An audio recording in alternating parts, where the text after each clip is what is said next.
Welcome to Tuned to Yesterday, broadcasting programs from radio's golden era. Mark Lavonier, your host for an hour of science fiction. Later on, a tale from Favorite Story from 1947.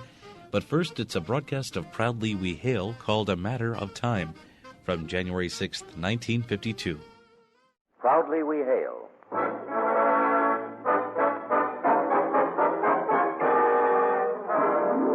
Proudly We Hail.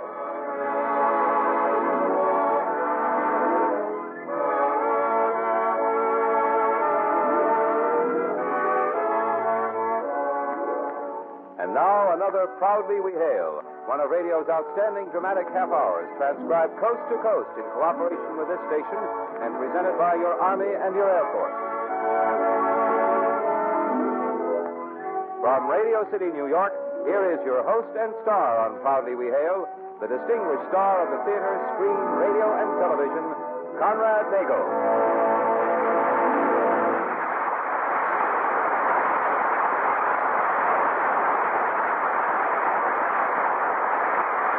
Thank you, Kenneth Banghart. Hello, everyone. Welcome again to Proudly We Hail. Quite an intriguing title to our story, Conrad. A Matter of Time. What's it all about? Well, it's not only an intriguing title, Ken, but an intriguing story, too. A science fiction drama with a surprise ending. Our first act curtain will rise in a few minutes after this very important message. I'd like to point out that every woman in the United States has a definite part in the stepped-up program of national defense. Young women between 18 and 34 who can qualify are urgently needed for service in the Women's Army Corps. Volunteer today. And now, with your star, Conrad Nagel, in the role of Mark Costain, your Army and your Air Force present the Proudly We Hail production, A Matter of Time.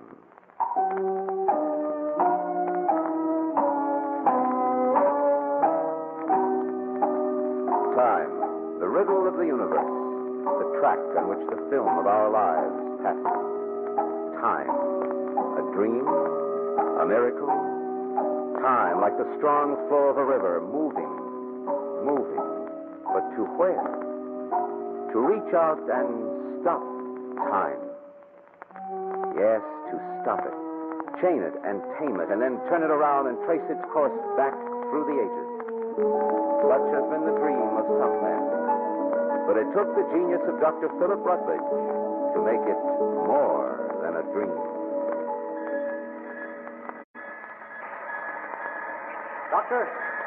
Dr. Rutledge, here's Mark Costain. Oh, Mark, it's good to see you. Wait just a moment while I shut this off. Well, Dr. Rutledge, good to see you, too. It's been a long time. Yes, I know. One becomes absorbed in his work, and then suddenly it's 5 years later. Sit down. How about a drink? No, thank you. Well, how's your work been going? I think I saw some of your photographs in the magazine not long ago. Oh, the series on the Belgian Congo? Yes, very good. Well, you certainly have a talent. So graphic, so detailed. Oh, nothing to it, Doctor. You just look through a finder and take the picture. You're too modest, like your father was. Tell me, are you still interested in anthropology as well? Well, you might call it a sideline or a hobby. My photographic work keeps me on the go. What are you up to now? Well, as a matter of fact, you caught me between assignments. I've got a week to do nothing. Well, good. I may have a very unusual assignment to offer you. While you're doing nothing. Well, that's a fine way to spend a vacation. Well, I think I can promise you a vacation like none you might have dreamed of. Well, in that case, I'll be quiet and listen. Two things you must realize now. One, I'm not mad. Oh. And two, what I say is in strictest confidence. For a number of years now, I've been carrying on experiments in a field which science actually knows little about. They have been conducted on a plane far beyond anything.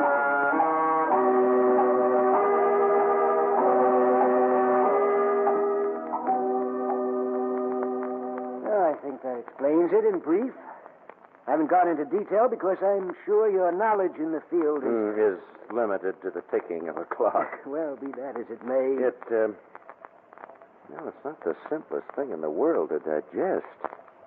Sounds like an H.G. Wells story. I know. A century ago, if a big commercial airliner had flown over your head, you'd have thought yourself mad. The dreams of yesterday are the realities of today, especially in the world of science. Well, there's one thing I can't help wondering. Huh? Why have you told me all this? Not just because you and Dad were close friends. Certainly not. If I'm able to accomplish what sounds like the impossible, I want to bring back proof. Mark, you're one of the best photographers in the country. You can supply the proof. Oh. Oh, you want me to go with you on this journey? I do. And if you'd rather not, I'll find someone else. Well, you realize it sounds fantastic. Of course. To go back into time. To see all that's gone by. To take pictures of events that... Can you imagine publishing a photograph of Napoleon after Waterloo? Of Caesar before the Roman Senate? It won't be quite like that. Oh. Well, how do you mean? Well, for 25 years, I've been at work on this project. I've overcome many obstacles, but there are some that still stand in the way. It'll only be one trip. And there'll be no way of knowing just what period of history we'll come to rest in. At the end of the trip, the forces that made it possible will be exhausted, and there can be no second journey. At least in my lifetime. Morley, my assistant, and his daughter Lisa will carry on my work, but even so, it would take them a quarter of a century to be ready to try it again. I see. One round-trip ticket, that's all we get. Exactly. And to where, we don't know. We'll have to take our chances. Look, is there any chance that once having gone back into the past, we won't be able to return to the present? There's always that chance, but I'm confident it's a small one. The principle is somewhat like a plane flying on a beam. With certain signals to guide it, the plane has no trouble following the beam to its destination. The same applies to us. Only in our case, there's no way of telling where the beam will end. However, when the time comes for us to return, the origination of our beam will be in the present. So it'll be just a matter of following it to its starting point. You make it sound simple. When do you plan to start? Friday. It gives you 3 days to make up your mind. I don't think I'll need that long. Oh. I see. Well, Mark, I'm sorry. I make up my mind very quickly, Doctor. I'll have to go back to town to get my equipment. Forgive me for misjudging you. Not many would listen to the tale of a madman and agree to accompany him into nowhere.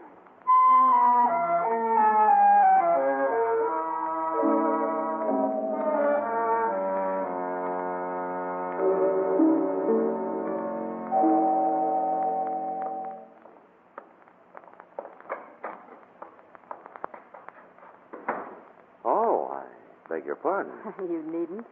I'm Lisa Morley. You're Mark Costain, right? Right. Philip said you'd be coming out this morning, and as he's busy, he asked me to meet you. Well, that's very nice of you. And Dr. Rutledge, too. Well, why don't we sit down? That's a very good idea. So you're really going with us? Us? Well, yes, of course. Philip, Dad, and myself. Oh. Well, I guess I'd been thinking of it in terms of just the doctor and myself. Don't be greedy. Look, will we be able to mix with the people whatever time we go back to? Oh, we're not sure about that. Philip doesn't think so. He thinks we'll be something like spectators at a motion picture that will remain unseen to those around us. Yes, it might be a bit startling to whomever we pop in on if it was otherwise. They'd probably burn us as witches. Oh, if they did that, they'd change history. I was only joking. Yes, I know. Yeah, but last night after I left here, I couldn't go to sleep thinking about it. I thought, suppose we go back to any period. And suppose we did something to change history. What would happen then? Well, if Philip's right, and he usually is, there isn't much chance of it. We'll see it all, but we won't be able to be a part of it. It's very complicated and has to do with light rays, and I'm sure you'd be bored silly if I tried to explain. You call him Philip. It's funny, I never could. Maybe because I've known him ever since I was a kid. Oh, I think he's the most remarkable man alive today, but I just can't be formal with anyone. And he likes me to call him Philip because it makes me feel younger. You and your father, have you been with him long? Dad for 10 years and me for 3. You certainly do not look like a scientist. No? What do I look like? Well, you look more like... There you are, Mark. I here in good company. The best, sir. He just told me I didn't look like a scientist. He's right. More like a flirt. Oh. Mark, this is George Morley, my very able assistant. How do you do, sir? Welcome to our happy little group. If we get back to the time of the Magna Carta, I want a dozen prints to pass around to the boys. Morley's a very dry fellow. And I'm a very dry girl. What do you say we drink to something? A most scientific suggestion.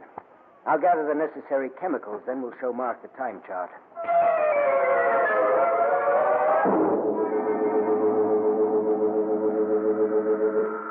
As you can see, there'll be plenty of room for all of us. Yes. God, it looks like a big bubble. Well, the operation is very simple. At the moment of departure, when full power has been But generated... these strange-looking contraptions, they do all that? As contraptions, they're quite wonderful and represent about 25 years of work. To Mark, they're contraptions. That's clear enough. Now, this panel here will give us our indications. When they reach the point we're looking for, I'll throw this switch. We'll be off on our broomstick in a flash of light. Magic. Magic. Better than that. One way or the other, we'll hope so.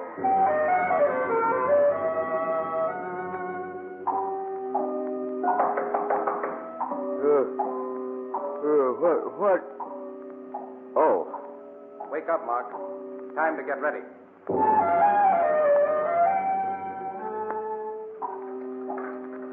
Another cup of coffee, Lisa? No, thanks. You, Mark? Afraid I don't have much of an appetite all of a sudden.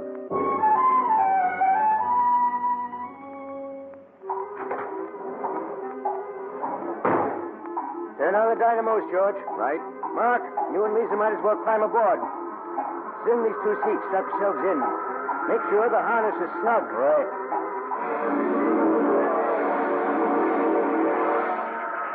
Get in, George. Start giving me the readings. 104 minus. 100 minus. Keep building fast, Philip. Good. It checks. 85 minus. Starting to switch over. Steam coming in at 60 minus. Excellent. Now hold it steady. Now, won't be long now. No fluctuations. 20 minus. Maximum approaching. Stand by. At 0. Now!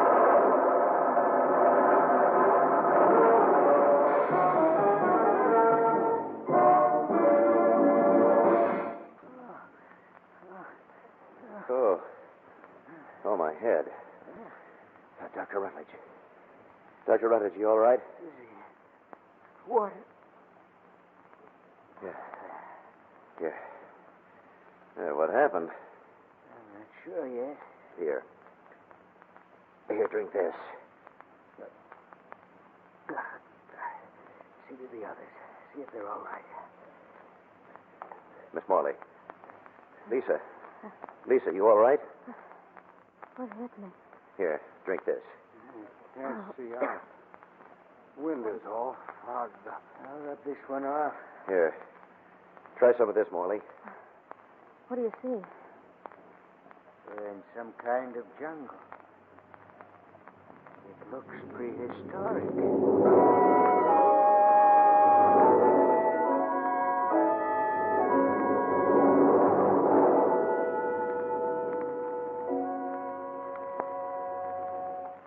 Everybody all right now? Lisa? Fine. Well, then, I guess we're ready to have a look around. I don't think whatever life we find here will be able to observe us. Still, we must take precautions. Morley, you and I will carry the rifles. Lisa, you take one pack, Mark the others. Won't hinder your work, will it, Mark? No, not a bit. Is there any way of knowing how far back we've come? Well, that instrument there that looks like a recorder will give us the answer, but not until we get back to the present. Now, one thing is vital. Under no circumstances must we separate. We have exactly 24 hours to make our observations. Any questions? Good. Then let's be on our way.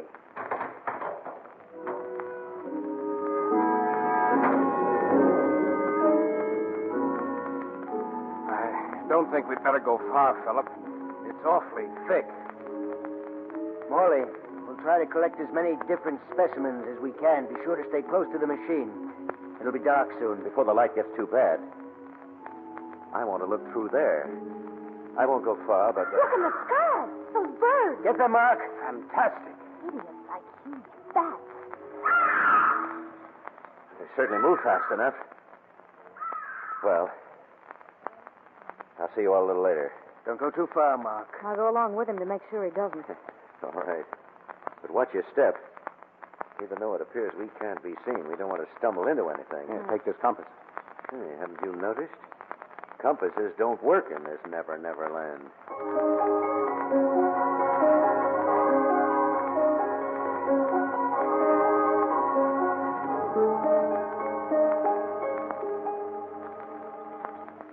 Hadn't we better be starting back? Yeah, in a minute. Let's just sit down here and see what happens. Taking a lot of pictures. Yes, all I can. They should certainly create some sort of sensation. Something terrifying about it all.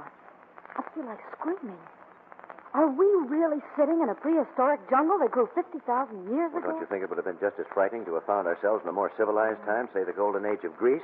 No, they were people. Not much different from ourselves, really. It would have been thrilling to have found ourselves in any age but this. If we came upon men, they'd be something like these awful animals trying to tear each other to bits. Yes, I must admit it isn't quite what I expected. Gives you the creeps, all right. Philip said that you're quite an authority on anthropology. Have you any idea what age this really is? No, Lisa, I haven't. It's baffling. I guess it shows how little we really know about prehistoric times. Because, frankly, I haven't seen anything that I recognize as having existed in all the ages that I've ever studied.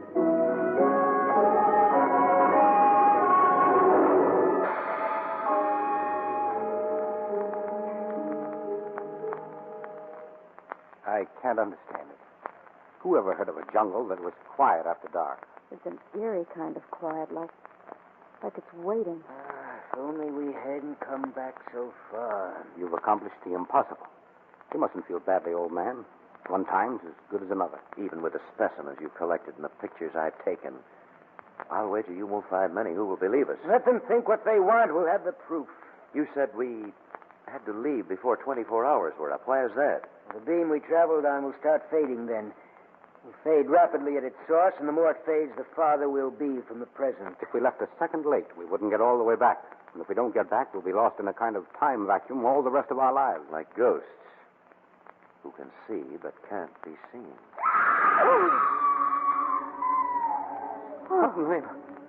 What was it? I don't know.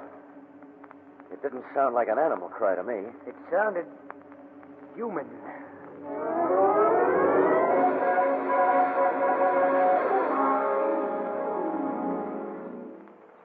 Looks like I go with you, Mark. Lucky man.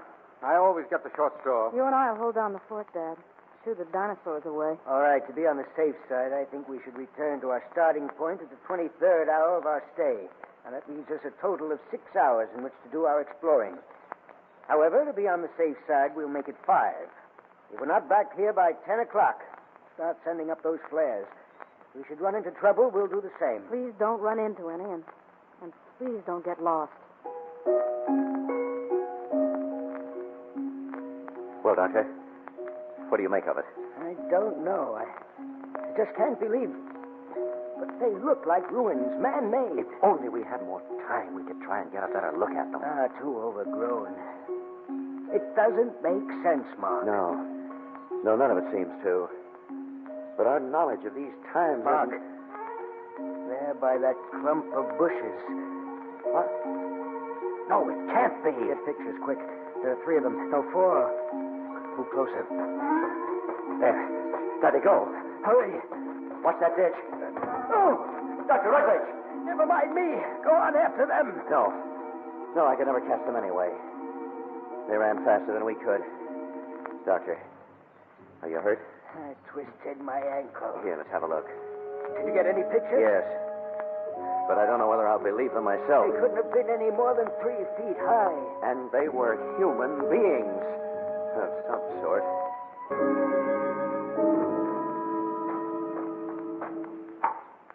Mark, put me down. We can never make it this way. We're almost there. Are you sure of your directions? Yes. I marked the trail when we came out. Mark. Oh, over there, they started shooting up flares. Morley! Lisa! Mark! Rutledge! Where are you? What? don't remember the jungle being so thick here. We're coming! He's shooting him! Lisa, take the controls. Time almost gone. We'll get him strapped in first. Close the port. Get on the gadgets, Morley. I'll take care of Rutledge. Should have left me. Maybe too late. I'm ready for the reading. Coming in minus 200. Oh, Lord, if it doesn't build fast. Minus 180. Nothing on the screen.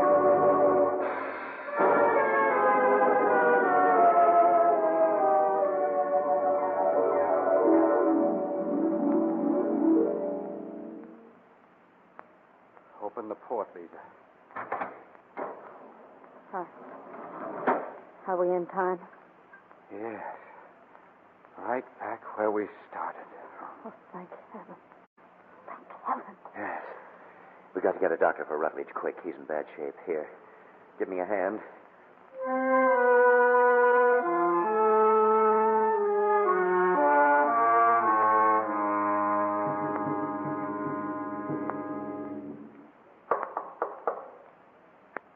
Can I come in, Mark? Oh, yes. Come in. You finished? Yes, completely. What's the matter? I've been using a camera for a long time now. Look. Why, that's blind. That's right. Every single one of them. Not one picture, nothing. But why? What happened? I don't know, Lisa. May have had to do with light rays. You understand that sort of thing better than I do. Well, at least we've got the specimens you collected. No. No, we don't, Mark. In the confusion and the hurry, they were left behind. Oh, no. Yes. Oh. Well, poetic justice, I guess. How's Dr. Rutledge? I came to tell you he wants to see you right away. The doctor says it's only a matter of time. Oh, it was no. too much of a strain. Well, wait here for me.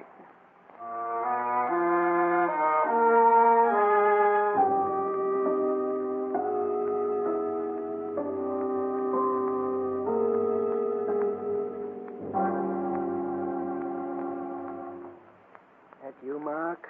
Yes. Yes, Dr. Rutledge. I'm glad you came. The pictures. You developed them? Dr. Rutledge, well, they didn't come out, Doctor. Any of them. Yes, I didn't think they would. I'm glad. Glad? Glad, but I've got to tell you something. Isn't much time. Only you and Morley will ever know. I wouldn't tell Lisa. We made an error. At least I did. We thought we went back. You said maybe 50,000 years. Well, that was just a guess. There's no way of knowing for sure, but our calibrations indicate something quite different. Well, does it really make any difference, Dr. Rutledge? Yes. Never tell a soul, Mark. It wasn't 50,000 years into the past we traveled, but 5,000 years into the future.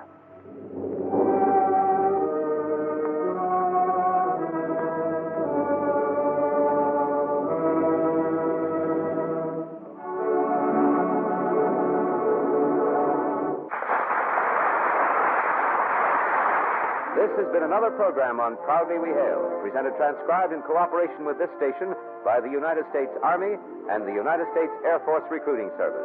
Proudly We Hail stars Conrad Nagel.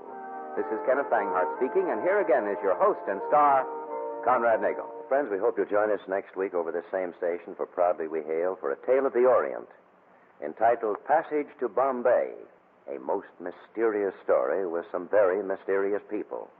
Until then, goodbye.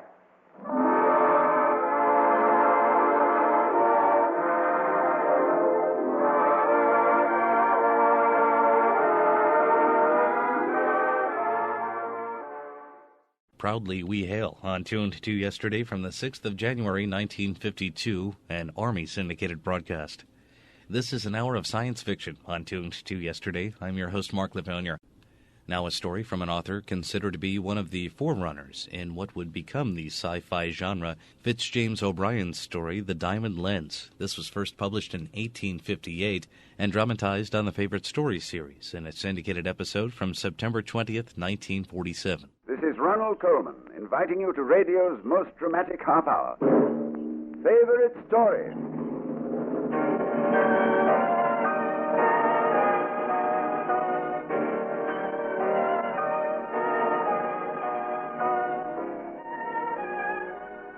Your sponsor presents Ronald Coleman in Favorite Story.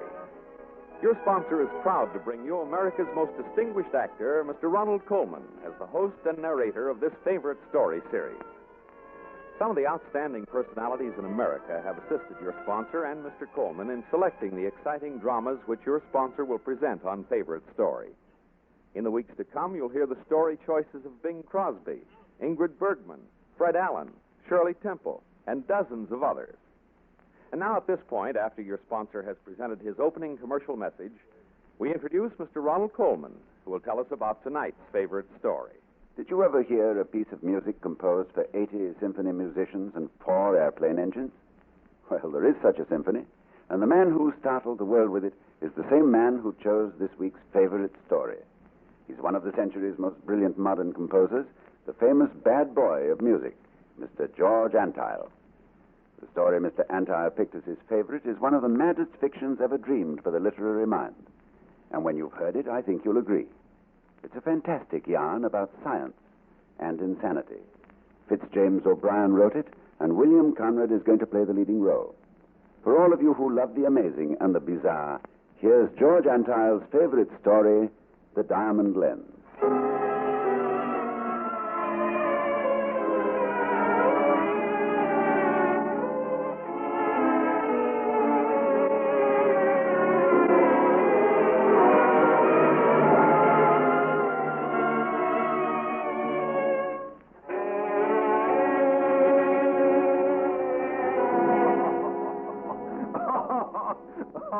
Oh, it sounds like a circus.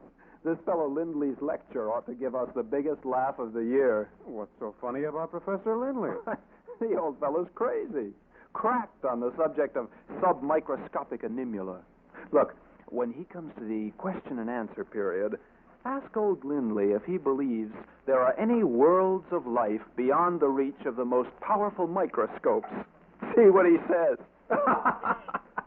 See what he says.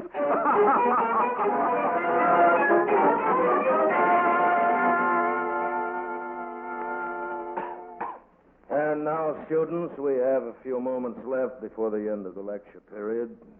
Are there any questions? Yes. Professor Lindley. Yes?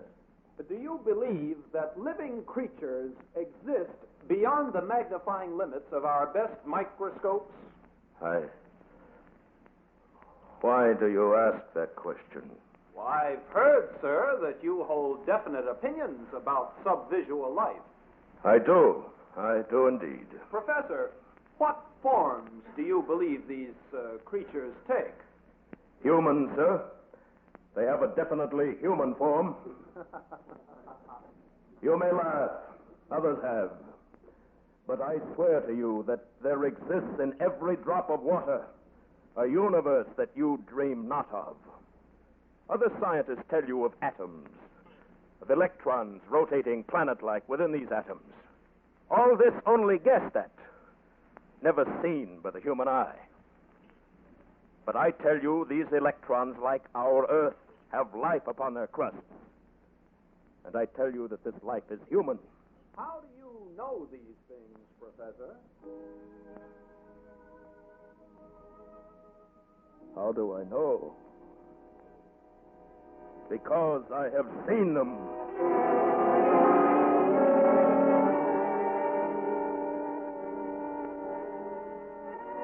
I began this research by accident. I was a young man, a student at the university in Edinburgh, just beginning to experiment with a microscope. On the floor above me lived a rather eccentric young gentleman named Jules Simon. Linley. Linley, are you awake? Who is it? Simon, let me in. Lindsay, I've just had the most amazing experience. Do you believe in spirit mediums? I don't know much about them. Well, I've just spent the evening with an amazing one, a Madame Vulpes. And believe me, Linley, I had a conversation through her with my own great-grandfather. Oh, that's astonishing. It is astonishing how she cuts through the veil into the other world, almost the way your microscopes bring other worlds within our reach. Simon, I hope your Madame Vulpes has better contact with her other world than I have with mine. Oh, you're not discouraged, old man. Very. Our lenses are such crude affairs. We scientists must be content to grind imperfect glass into imperfect shapes. And beyond 1,000 diameters, our microscopes refuse to show us that other world. Then I suggest you consult Madame Vulpes. Her door into the other world is not such a narrow one.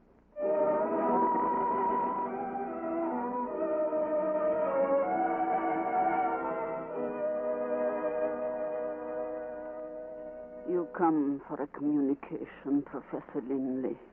Yes, Madame Vulpes. From any particular spirit? A certain man. Did you ever know this person on this earth? No, he died long before I was born. You will seat yourself at the table, Professor Linley, and place your hands upon its soul. Yes. I will extinguish the lamp. You require complete darkness? The visitors from the other world insist on it. Oh. Now, our hands press on the table.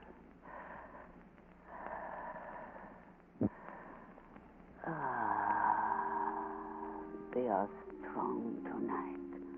You are fortunate, Professor. Will the spirits communicate with this gentleman? They will speak with you. What spirit do you wish? I should like to speak with the ghost of Anton van Leeuwenhoek. Anton van Leeuwenhoek. This gentleman wishes to speak with Anton van Leeuwenhoek.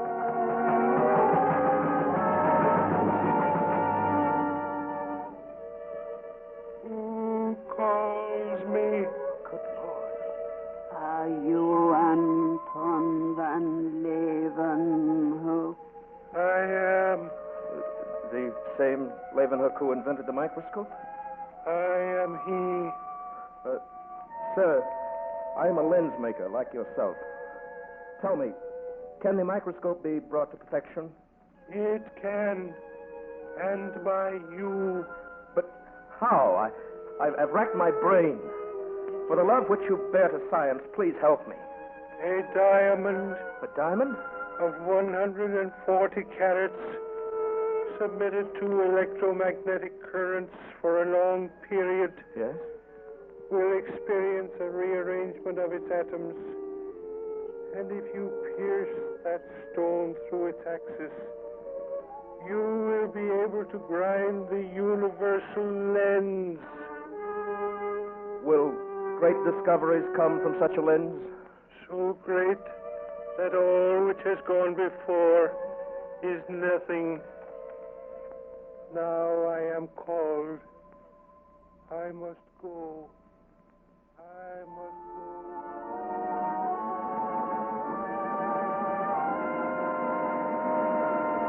I had the secret.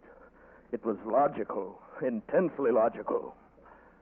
All that night, I lay awake dreaming of the discoveries I would make with my diamond lens. But where would I find a diamond of 140 carats? The next evening, I decided to enlist the help of my neighbor, Simon. A diamond of 140 carats. But Lindy, the idea is preposterous. There aren't a dozen stones in the world of that size. Nevertheless, I must find it. Well, if you're serious, There's only one place where you'd have the remotest chance of finding it. Where is that? Amsterdam. That's where all diamonds go eventually. Do you suppose that any of the jewelers in Amsterdam will let me borrow a diamond for 140 carats? Why, of course they'll let you borrow one, Linley. And all they'll ask you to put up for security is the Grand Duchy of Luxembourg.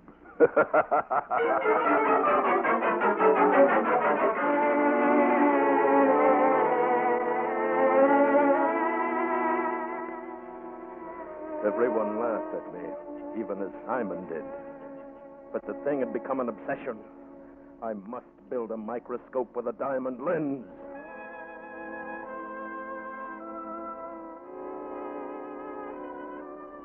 They started calling me Mad Linley when I bought my steamship passage to Holland.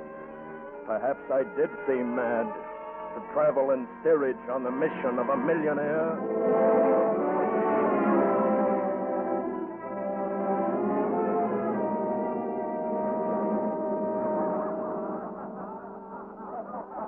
In Amsterdam, they laughed at me, though I begged them in the interest of science to allow me the use of such a diamond.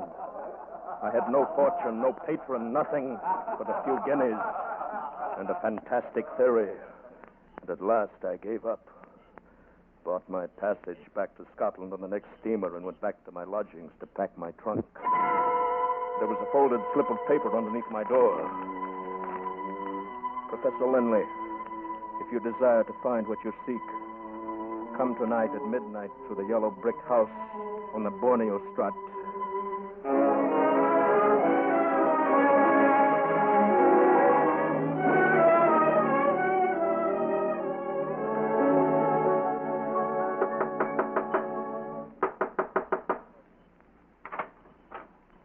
Yes? I am Linley. Come in, Professor Linley. You're a few minutes early. I received your note. I'm very anxious to know if you have what I'm looking for. How much do you want it? So much that I would give my life gladly if I might have the use of such a diamond for 1 year. Well, the gift of your life, my dear Professor, is of no interest to me. Come. Mr. Linley, see what you find inside this small black box. It is heavy. Very. Open it. The clasp works easily. Very well.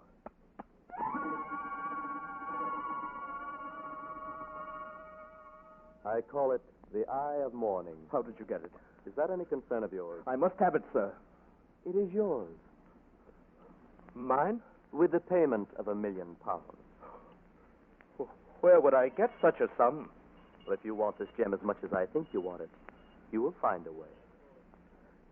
You are right, sir. I do want this stone as much as you think. And I will find a way to have it. Of course you will. You recall that I said I would sacrifice my life to own this diamond? I recall very well. You should know that I am ready to sacrifice another man's life, too, if necessary. But surely... No. Stay back. I want this diamond very much, sir. You know how much. I have friends nearby. They will hear you. But a knife is very silent. No, don't.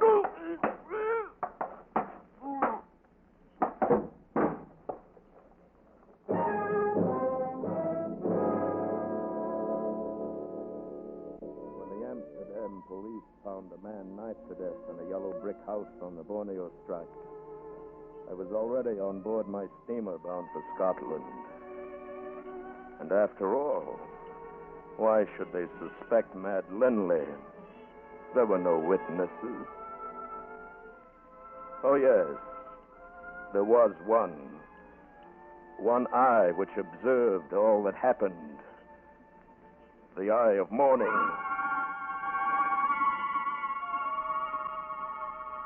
You know, the ways of the normal human mind are complex and strange, but in the diseased mind, where the subconscious verifying nature, the strangeness. And when that brain belongs to a scientific genius such as Professor Linley, the power of his thought shatters anything which stands in his way. With Amsterdam behind him, with a stolen diamond in his pocket, Professor Linley returned by packet to his native Scotland.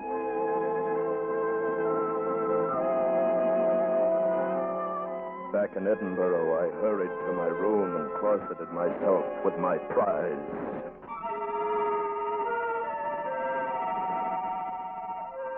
There it lay on my work table. The Eye of Morning, one of the largest diamonds in the entire world.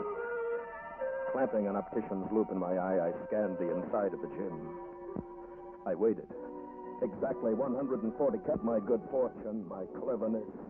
They could call me Mad Linley now. What did I care? I owned a diamond which was worth the ransom of an emperor.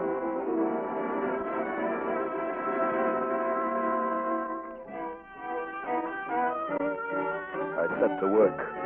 I built a large galvanic battery of more than 2,000 plates. This enormous electrical power was fed into a coil of wire wrapped around the iron core of an electromagnet.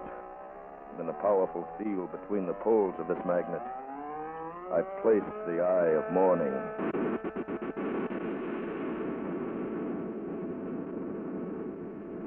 Day and night, night and day for 3 weeks, I subjected the diamond to this magnetic flux.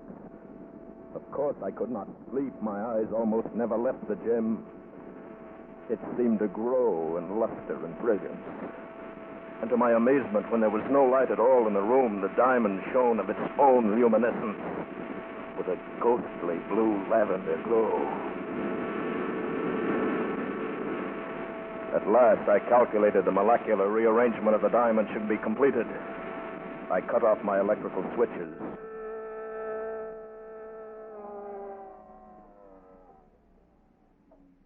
Then began the most exhausting toil I've ever known. I set about grinding my diamond lens, polishing it to perfection, and then the exhausting and tortuous work of boring the hole through the center of the axis, as Leeuwenhoek had instructed, all with precision to the millionth of an inch. And then at last, after weeks, months of superhuman effort, my diamond lens was completed. And I stood trembling on the threshold of new worlds. My hand shook as I made the apparatus ready. Now, what should be the first object to be scrutinized through this most powerful of all microscopes? Why not the elemental substance, the most common fluid in our everyday lives, a drop of water? I placed a single drop of distilled water on my microscope slide.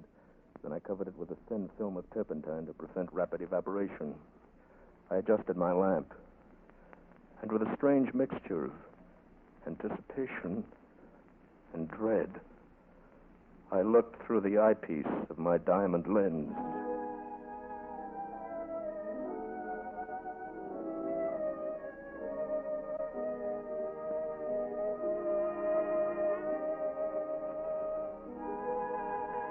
I seemed to gaze upon a vast space, the limits of which extended far beyond my vision. Then I made a minute adjustment with my microscope. Suddenly, a many-colored sphere leaped into view. A perfect ball, suspended in space, even as the full moon hangs in the evening sky. It floated nearer and nearer, and it filled the entire field of view. I could see its surface clearly. Mountain ranges and valleys, banks of gaseous clouds and oceans of vapor. This must be the nucleus of an atom, or even an electron. The power of my diamond lens had reached into the very essence of matter. And now the surface of the sphere seemed so close to me that I could see forests and rocks and deserts. And I thrilled to think of what animal life I might observe. A universe was swinging into view, all contained in a droplet of water.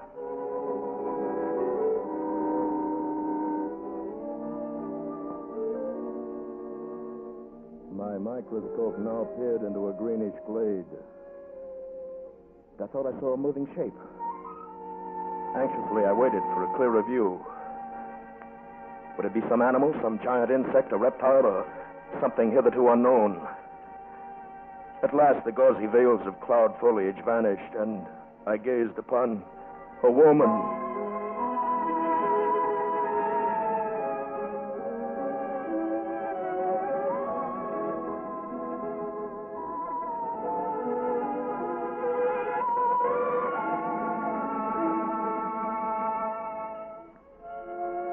what I say.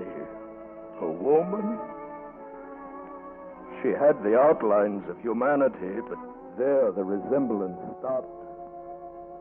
Her adorable beauty far exceeded that of any mere woman who ever walked our earth. Her eyes were mystic violet, dewy and serene. Her hair flowed out of her proud head like a track of a falling star through the night sky. And the perfect roundness of her limbs formed suave and enchanting curves. And I dare not even attempt to describe her grace of movement, the way she floated effortlessly through the atmosphere of her subatomic world.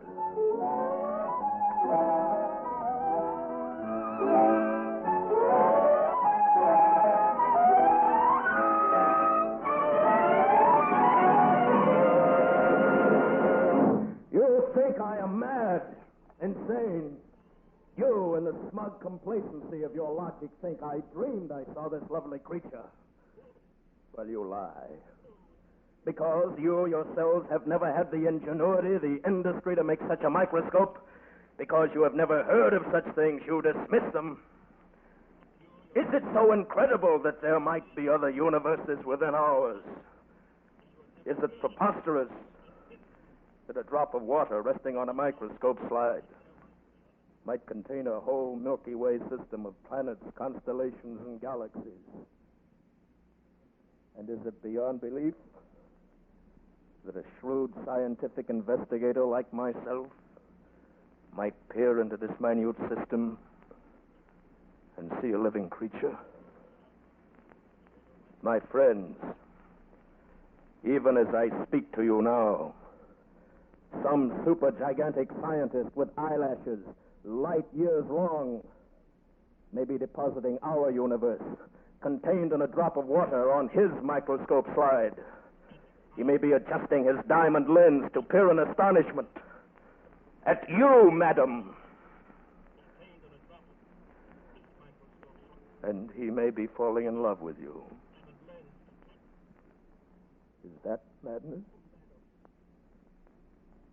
I confess to you, there was a moment when I felt my reason falter, my sanity slipping away. As I watched that beautiful woman through my lens, I knew that here I had found complete perfection in womankind. And I knew, too, that I loved her. I would have given my life to kiss that incredible creature, to embrace her womanly form in my arms. But we were separated by the greatest gulf which ever lay between lovers. I could see her, but she could never see me. I could never let her know that I existed and that I loved her. And then a shadow passed over her face. She hesitated in her dance, and she looked up at me with an expression of great pain. And even as I watched, her graceful limbs withered. She writhed in agony, and her suffering tore at my soul. Yet there was nothing I could do. She was dying before my eyes, yet I could not save her. In the rainbow-colored forest in which she danced was shriveling too. They twisted about her, they enveloped her, and she disappeared from view.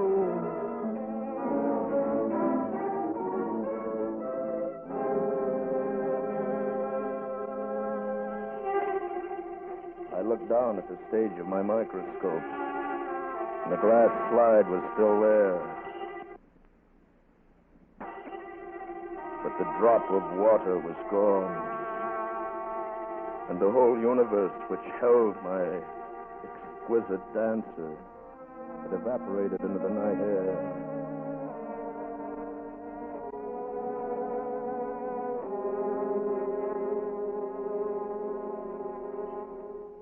How can I describe to you the emotions which flooded in me at that instant?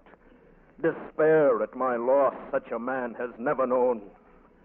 Terror at my loneliness. Yes, sheer stark terror at the realization that this creature, who had in these brief hours become more surely a part of me than my own immortal soul, would not return. And then anger. A horrific rising fury seething in my brain against the object which had brought to me this wonder. Now forever lost. For a long, horrible moment I stood staring at it, there on the table before me. My diamond lens, made miraculously fragile by the rearrangement of molecules I had achieved. My lens set with such infinite precision within my microscope. And then a muffled cry within my throat. I raised one of the massive andirons before the fire, and with a strength beyond my own, I struck. Again!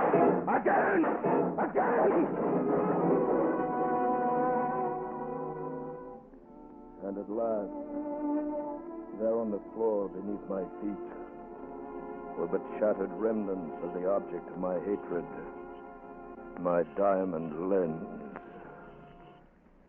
And that, young gentleman, is my answer to your question. Do creatures exist beyond the realm of human sight? They do. I, of all the world, have seen them. Good day, gentlemen.